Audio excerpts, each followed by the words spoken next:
Hi friends, welcome to Sriyarsha cooking channel. నేను మీ సరిత.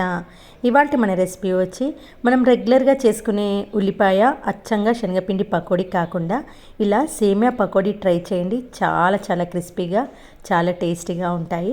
అచ్చంగా శనగపిండితో చేసిన పకోడీ ఎక్కువగా తింటే గ్యాస్ ట్రబుల్ సమస్యలు అలాంటివి ఉంటాయి కదా, అలాంటి వారికి అయితే బెస్ట్ స్నాక్ ఐటమ్ అని చెప్పచ్చు.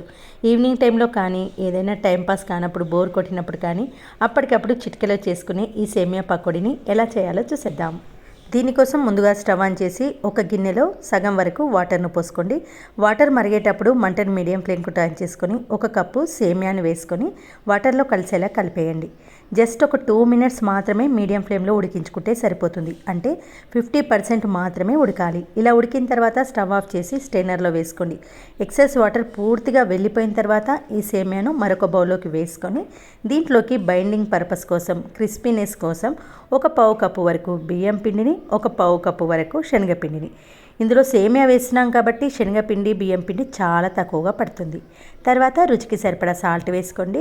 పెద్ద సైజు ఉల్లిపాయ తరుగు, సన్నగా కట్ చేసుకున్న 4 పచ్చిమిర్చి, సన్నగా కట్ చేసుకున్న కరివేపాకు, కొత్తిమీర, చిటికెడు వంట సోడాను వేసుకొని పిండిలో పూర్తిగా ఇవి కలిసేలా పిసుక్కుంటూ కలపండి. అలా అయితే ఉల్లిపాయ ముక్కల్లోని తడి, సేమియాలోని తడితో పిండి అనేది ముద్దగా సాఫ్ట్గా అవుతుంది. ఇలా కలిపేటప్పుడే మనకు కన్సిస్టెన్సీ అర్థమవుతుందండి.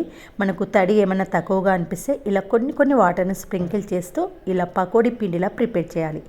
అయితే నేను ముందుగా కారం పొడి వేయడం మర్చిపోయాను. పచ్చిమిర్చి వేసినా కూడా 1 టీ స్పూన్ మాత్రం కారం పొడిని వేసుకొని పిండిని ఈ మాదిరిగా ప్రిపేర్ చేసుకోండి. మరీ గట్టిగా ఉండద్దు, అలానే మరీ పలచగా ఉండకుండా మీడియం కన్సిస్టెన్సీలో పిండిని ఇలా ప్రిపేర్ చేసుకోవాలి. తర్వాత స్టవ్ పైన బాండిలో నూనె వేసుకోండి. నూనె వేడెక్కిన తర్వాత మంటను మీడియం ఫ్లేమ్లో పెట్టుకొని ఇలా చిన్న ముద్దల్లా డ్రాప్స్లా వదలండి. పకోడీ మరీ పెద్దగా ఉండద్దు, అలానే మరీ చిన్నగా కాకుండా మీడియం సైజులో ఉండేటట్టు చూసుకోవాలి. పకోడీ వేసిన తర్వాత కొంచెం కలర్ చేంజ్ అయ్యి బబుల్స్ అన్నీ క్లియర్ అయిన తర్వాత మరొక వైపు టర్న్ చేయండి. పకోడీ వేయించేటప్పుడు హై ఫ్లేమ్లో అస్సలు పెట్టకూడదండి. అలా చేస్తే పైన మాడిపోతుంది, లోపల పిండి అలాగే ఉంటుంది. కాబట్టి మీడియం ఫ్లేమ్లో పెట్టుకొని అటు ఇటు టర్న్ చేస్తూ కొంచెం కలర్ డార్క్గా అయిన తర్వాత ఆయిల్ నుంచి తీసేయండి. అంతేనండి, ఎంతో క్రిస్పీగా ఎంతో టేస్టీగా ఉండే సేమియా పకోడీ రెడీ అయిపోయింది. అసలు అచ్చంగా చేసిన శనగపిండి ఉల్లిపాయ పకోడీ కన్నా ఈ సేమియా పకోడీ చాలా చాలా బాగుంటుంది. తప్పకుండా ట్రై చేయండి. ఈ పకోడీ నచ్చితే ఒక లైక్ చేసి మీ ఫ్రెండ్స్తో రిలేటివ్స్తో షేర్ చేయండి.